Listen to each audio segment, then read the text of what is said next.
ke ninalo uhlelo lwangapha ukuthi nibuye nisebenzisane futhi nezinkelo phela ama teenagers amaningi alapha ezikoleni amanye asema university ithini into nokusebenzisana nezikhungo kukhona i-school health service.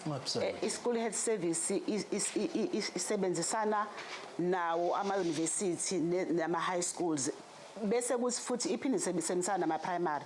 Ikhona i-school health service khona e-district bese kuthi khona ama-clinic avele anawo u-school health iwing ye-school health kuma-clinic esinawo la eThekwini. Kodwa into eyenzeka ukuthi isikole iklinikhi leyo esuke ikhona endaweni isebenzisana nezikole eziseduze.